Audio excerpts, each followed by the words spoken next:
So there's a lot of certifications out there for businesses about their own operations. So one of the most common ones is called what's called corporate social responsibility, and oftentimes these companies have to invest a lot of resources to get one of these huge like impact reports. And oftentimes those focus on kind of internal operations for a company. Am I using less water? Am I giving my employees, volunteer hours, for example, right? And then from that, there's all these different other certifications like B Corporation. They do that too, and it's a streamlined version. And all of these take a lot of time and effort.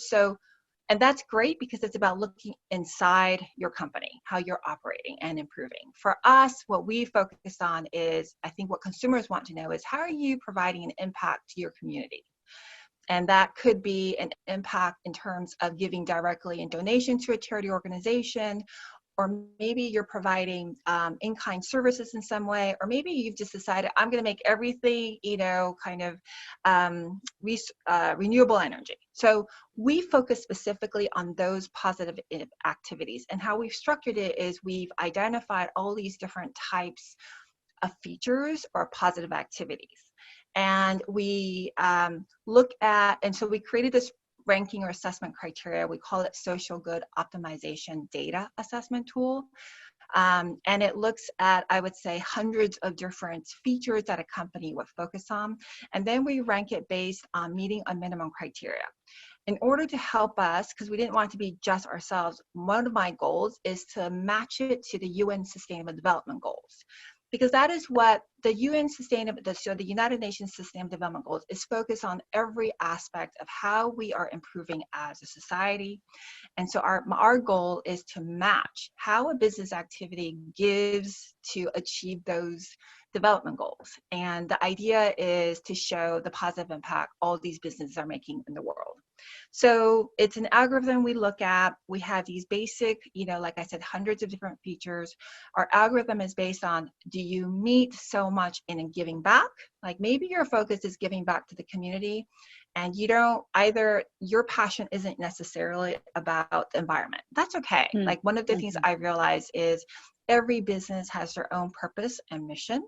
So we shouldn't basically, ding them for not doing one thing or the other. So we have a give back medal ranking that goes from bronze to platinum. And then we have a sustainability medal ranking that goes from bronze to platinum.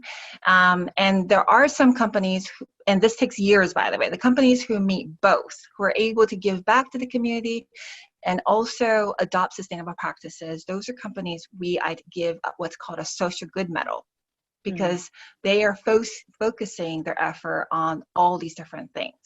So the idea is to show, kind of like the Michelin star for restaurant reviews, the idea is to share with consumers how a company is giving back and their effort in doing it, and tracking that. Awesome. Thank you for explaining that. It's really quite amazing what you put together, and it really is. I mean, there's so much confusion in the market as far as rankings and what the meaning of all of these things are. And you look at the B Corp status, which is great, but not all of those things. And I know they've adapted it over the years, but especially in the beginning, if I don't own my building, I don't have a lot of control over certain environmental aspects. Yes, I want to be environmentally friendly and I want to do everything I can, but to some extent there's limits to that. So I like that you're taking that more 360 view and tying it into the UN goals.